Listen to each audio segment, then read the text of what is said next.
Morning, ladies and gentlemen. I'm Heshan and my teammates are Sahana, Umanga, Sashika and Haani.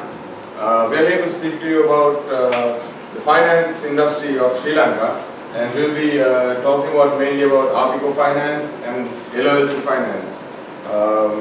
Throughout the presentation, we'll give you a brief introduction about the NBFIs and SLCs in the country. And we will analyze the industry using frameworks such as SWOT, PESTLE and the McKinsey framework. Moving on, talking about the highlights of the industry, we have 48 LFCs and 8 SLCs in Sri Lanka, accounting for 7% of the total financial asset base by December 2014. We have recorded a massive significant profit growth of 79.6%, and right now the central bank is in the process of consolidating the sector. We will talk about this later if it's good or bad on the industry. However, moving on to the performance of the LFCs and SLCs, as you can see, the income and profitability has increased significantly along with the key indicators. Just a little graph for you guys so you can understand. As you can see, from 2011 to 2014 there have been steady, but once again a significant growth. It looks sustainable. Borrowings being once again sustainable, and accommodation factors remaining at high levels. Moving on to the company backgrounds. Arpico was established in 1951, and it's recorded to be the second oldest finance institution in Sri Lanka. The vision is purely service related. They have 9 branches, 1 service center and 14 pawning centers. The parent company is Associated Motor Finance Company, and they have recorded a profit of 269 million by the end of last year. Talking about LOLC finance, it was established in 2001, quite recent considered comparing to Arpico finance. However, has a strong vision. They've focused on many innovative products, and it's pretty obvious in the slides. They have 134 outlets, once again wiping off Arpico out of the map, and the parent company is of course LOLC Group, and the profit is 1.5 billion, although it's a new company. The product portfolio, that's a map. As you can see, this is LOLC and Arpico. Arpico is nowhere, considering the customer contact points. Speaking about the product portfolio, Arpico has fixed deposits, hire purchases and leasing, working capital loans, personal loans, short-term loans, Islamic financing. LOLC, in the other hand, has fixed deposits, savings accounts, auto finance, SME finance, working capital, foreign currency accounts, and Islamic financing, just like Arpico. Speaking about some facts and figures comparing the two companies, the financial analysis is brought to you here in 2015. Arpico has recorded a 269 million, which is quite less compared to LOLC, who had recorded a 2.2 billion profit margin. Moving on to the asset base, obviously once again LOLC is dominating here with a 5.1 million asset base to 67 million asset base of Arpico Finance. This is a graph which indicates earning per share. As you can see, Arpico is ahead of LOLC in that aspect. These are NPLs. What is significant here is that both the companies are having a low NPL level, considering the market, the industry requirements. Moving on, now we are here to talk about a little SWOT analysis. when it's strengths and weaknesses, we obviously talk about the internal aspect of organizations, and opportunities and threats are always external. Speaking of strengths, Arpico has a very strong parent company. They have a very strong CSR project named Zero Powder, where they help a lot of villagers and the market there, rural market they are operating in. They have 64 years of experience backing them, and like I said before, 2 years, it's the second oldest finance company. They have very well trained employees, and surprisingly, their employee retention rates are really high. As per the annual report, it says stated 98%, which I think is very impressive. And they have many customer reward schemes. Strengths of LOLC, they once again have a very strong parent company, which is LOLC, backed by a very strong Japanese brand called Orix Leasing Group Japan. It has one of the largest asset bases in the Sri Lankan market, a strong product mix, very strong branch network like I previously showed you guys. They are very innovative. For example, they came up with the international debit card, where travelers don't have to go and physically buy dollars before they travel. It's much convenient now. You just travel out and use your debit card just like you're using it in Sri Lanka. And also, we've noticed that they're very aggressive in their promotion strategies. With strengths obviously comes weaknesses, and Arpico Finance has a very weak branch network, low promotional activities, low product portfolio, very slow growth, although they've been in the market for 60 odd years. They have no Fitch ratings, once again, being here for 60 odd years.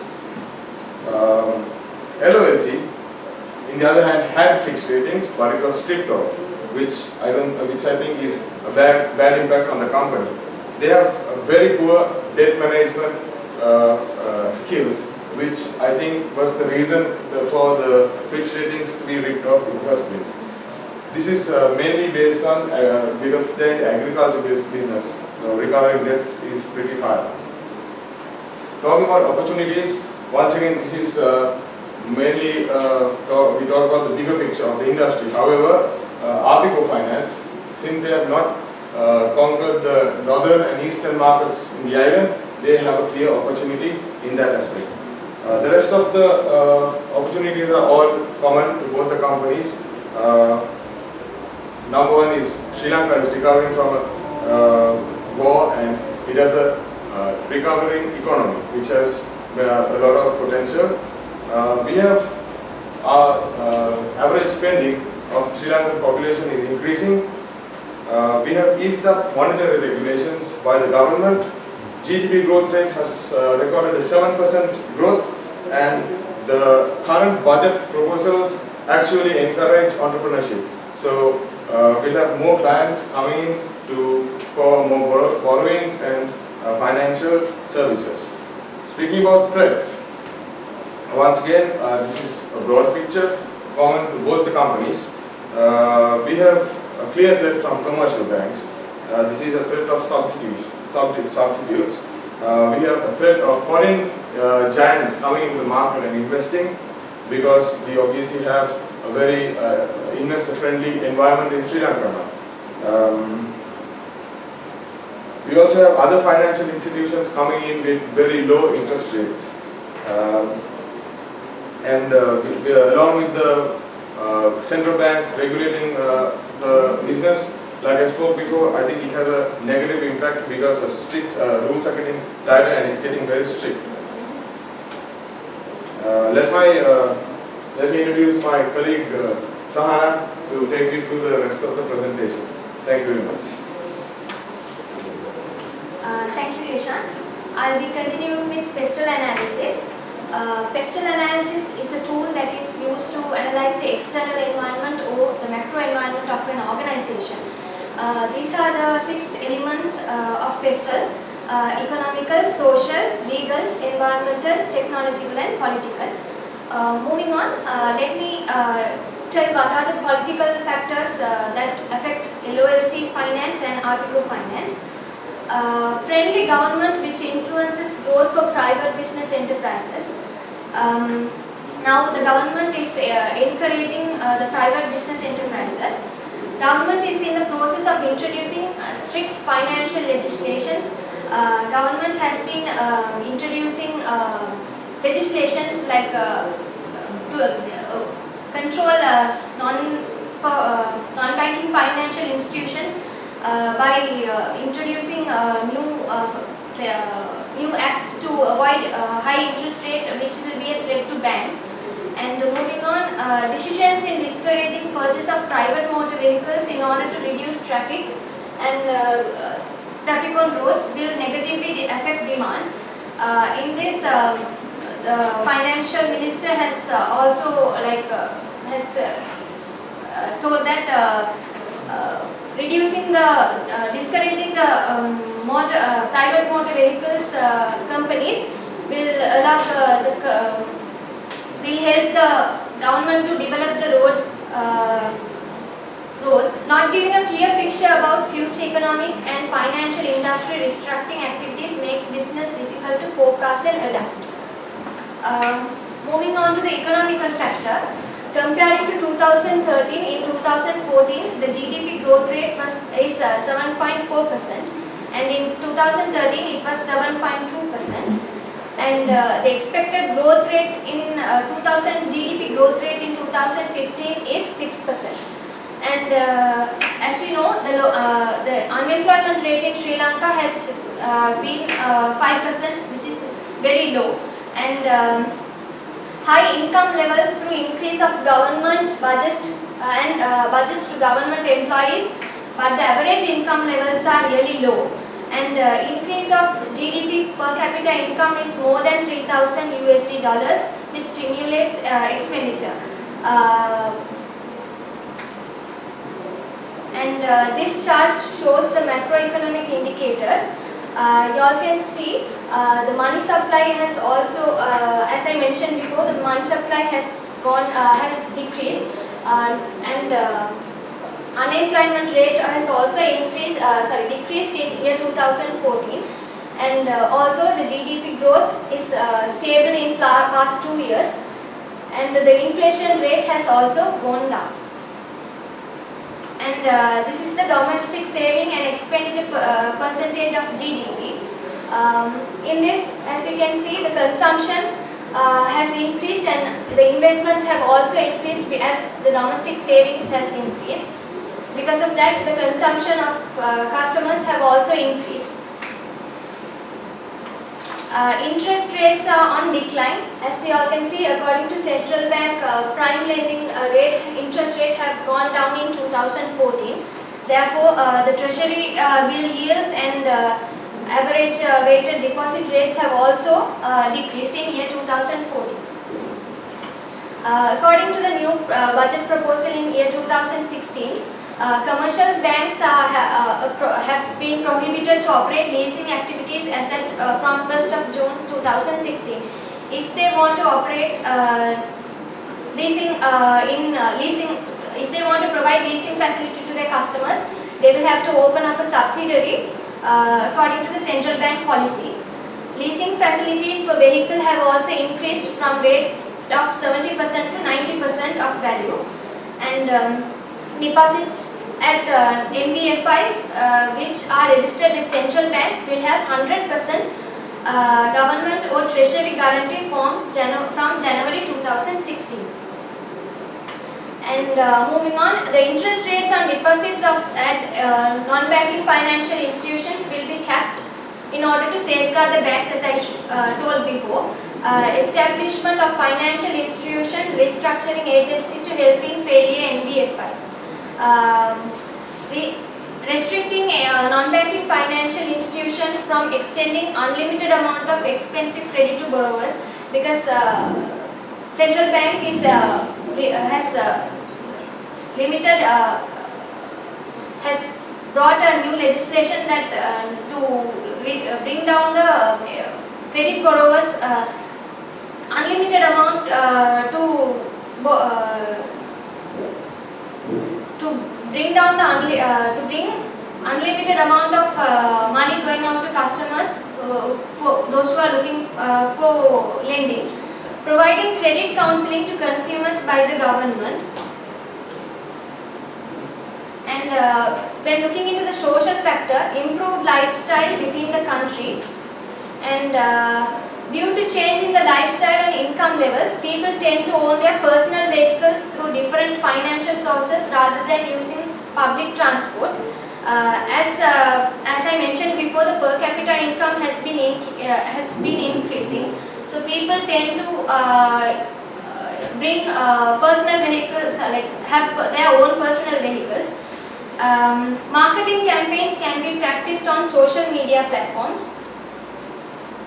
And when we look into the technological factor, increased demand for more advanced technological vehicles with high value, and debit cards can be introduced for depositors by Arpico. As we know, only LOLC is providing international debit cards.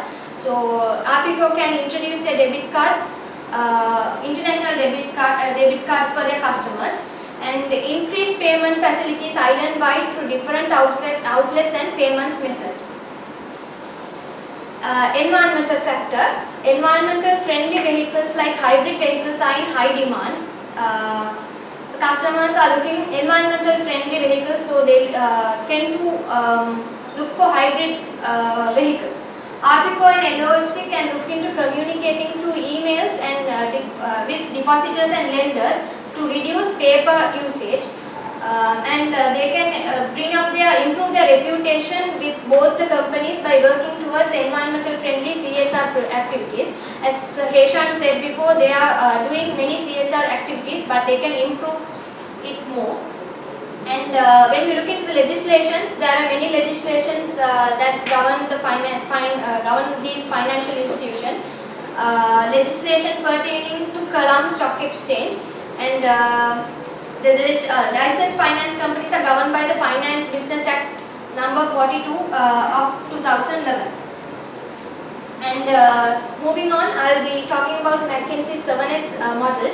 McKinsey's 7S model is a tool which analyzes firms' organization seven internal key elements. There are hard elements and soft elements. Strategy, structure, systems are the hard elements. Style, staff, skills and shared values are the soft elements. When we look into the strategy of LOLC and Arpico, the key focus in 2015 of LOLC, the key focus in 2015 was to launch the latest value-added services SMS facility to the savings account transaction, and entering into remittances agreement, opening up more branches, joining interbank payment system as a secondary participant. Only banks are doing interbank payment systems, so they are trying to join as a secondary participant in interbank payment systems. And expanding branches. When we look at Arpico, they are planning to expand their branches and pawning centers, and implementing integrated co-banking system in the near future. And also they are planning to restructure their selected branches in different locations to open separate Islamic finance, which has expected to provide a good business stream. As we know, in previous year, Islamic finance has grown up to 42%. So opening up in a new location, it will help the Arpico finance to develop more. And when we look into the structure, LOLC finance is having a hierarchical organization structure, as Arpico is having a flat organization structure. And when we look into the system, the product lines consist of savings, FDs, Islamic finance and microfinance, lending, senior citizens account, and they have an integrated IT systems. Decisions are made according to the intranet that provides information of the transaction of the customer base. And moving on to LOLC, their co-operational line consists of FDs, leasings and microfinance. They also have integrated IT systems. The process of re-engineering in making the business is efficient. And moving on to the style, both the companies have democratic leadership style, practices performance-based culture within the company. And staff, when considering the staff element, employees are appreciated at beginning of the year by having a annual performance appraisal at LOLC, and the new recruitments are briefed on according to the key, policies and at the inductions they have, and they also have exit interviews, branch visits by the HR, and employee climate service. And in Arpico, preference is given to internal applicants. New recruitments go through well-obtained induction program and before commencing the work. And if we look at the skills, both LOLC and Arpico looks for financial recruit employees who have financial knowledge, and training and development of continuous learning is provided. And in Arpico, they provide 14 hours of training to a single employee every year. And moving on to the shared values, honesty and integrity provides trust with its cornerstone of the business, and the ethical business practices within the industry norm. LOLCs tend to do an ethical business, and when we look at Arpico, they respond promptly and act creatively with trust and mutual respect with integrity. And they have been the organization values, principles, standards and norms of behavior is considered according to the codes and conducts of the organization. And coming to the end, we have given the conclusion and the recommendations. Non-banking financial institution and SLC sector is lucrative this year, and the internal and external analysis can help decision makers to make the right decision at the right time. And the liquidity status must be improved by LOLC finance in order to safeguard the organization. And I hope our presentation gave you all a knowledge about the internal and external analysis of Arpico and LOLC. Thank you very much. And any questions?